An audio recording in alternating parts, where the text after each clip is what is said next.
Austin is about to be filled with movie stars, business icons, and some of the best musicians in the world. So ever wonder what South by Southwest is all about? In this video, I'm going to give you the insider's guide to navigating South by, including a survival guide if you're doing the festival for the first time or just trying to get around town. So let's go.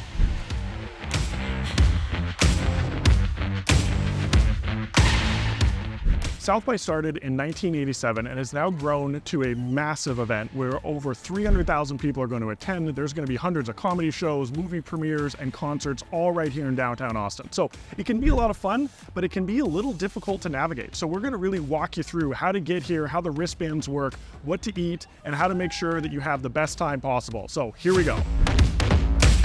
We're here at the convention center. This is going to be your first stop. This is going to be where you're going to get your badge and where a lot of the activities are going to be, but this is going to be one of the most congested areas during the entire conference. So I'm bringing in my resident expert, Taylor. Taylor has worked at South by, she has attended South by, and she is going to help guide us through this whole process. So Taylor, it's congested around here. What's the best way to even just get here to get started?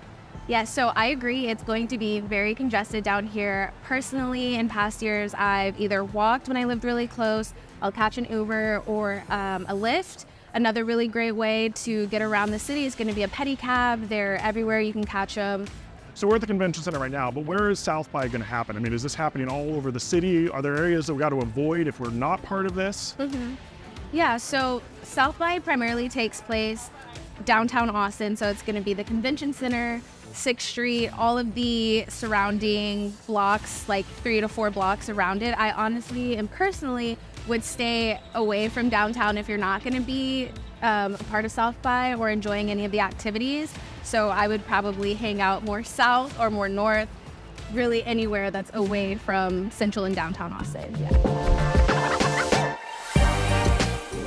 So this is a really big event. How do you navigate what you get to see? Is it just show up and you get to see everything you want? I see people wearing all kinds of different colored badges. How does admissions and how does the event work? Right, so there are no specific tickets to this event. Basically, there are a lot of different, I think there's 4 different badge options that you can get. So it'll give you access to either the conferences, you can do film, TV, or the music portion of South by Southwest. And you can purchase those online, or another option that I think a lot of people don't realize that you can do is volunteer here at the convention center and be a part of the welcome and registration, and then you can earn a badge with the hours that you worked for the convention center.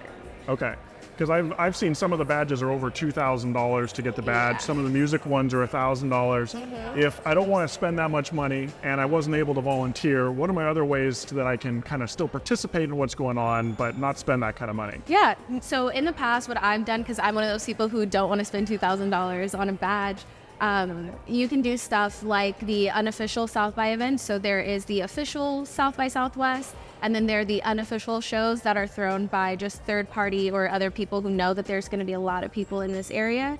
So they'll put on different events that you can access for free. You can find them on Instagram with When Where What Austin, or things like Eventbrite. If you search South by Southwest, that's another really good option. And even Twitter, you can find a lot of the free stuff on Twitter as well.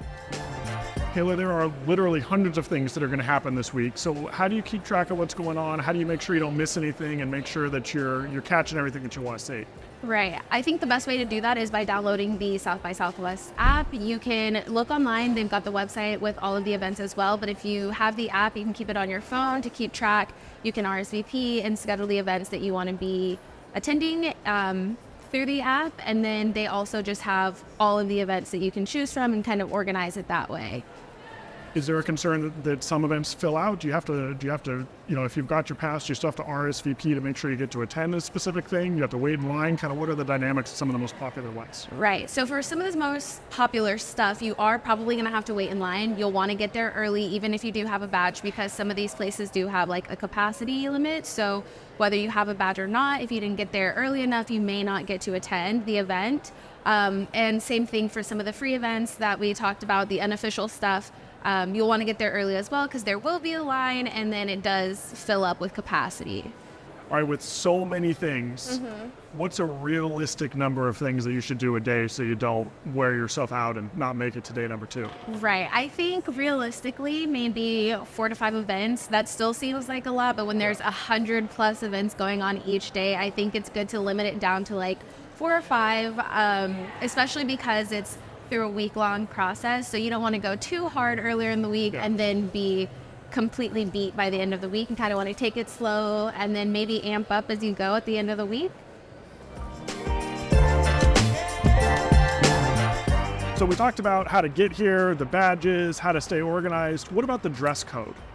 Yeah, so I think South by is a lot different than a lot of the other festivals that you may go to. The attire is a little bit more relaxed. You don't need to be quite as dressed up for something like this. You want to dress comfortably. I would say keep it light, tank top, shorts, tennis shoes, because you will be walking a lot and it is really, really hot outside. And like we talked about earlier, you may be caught in some of those lines, waiting and stuff. So it is really important to wear comfortable shoes and comfortable clothes. Okay, perfect. So we appreciate all the insight. Any other last minute advice for anybody who's going to be attending? Yeah, I think for me, it's going to be stay away from any of those popular restaurants. With all the people coming into town, it's going to be like top of the list. People Google where to eat. Any of those places you will want to stay away from. And honestly, I wouldn't purchase food down at South by because a lot of the exhibitions have free food and there's a lot of places where you can go to get free food. Yeah. Okay. And then as far as dues, I think it's important to keep your electronics charged, bring a portable charger, drink a lot of water. It is really, really hot. And I think those are going to be the main ones, as well as dressing comfortably. Perfect. Well, Taylor, appreciate your insight. That has been our survival guide for South by. So if you have any other advice, we'd like to hear it in the comments below. I'm Matt Van Winkle. I run the Leverage team here in Austin. We want to be your go-to resource for all things Austin and all things real estate. So if we can help you with either one of those, send us an email at info@austin.realestate, and we will see you next time.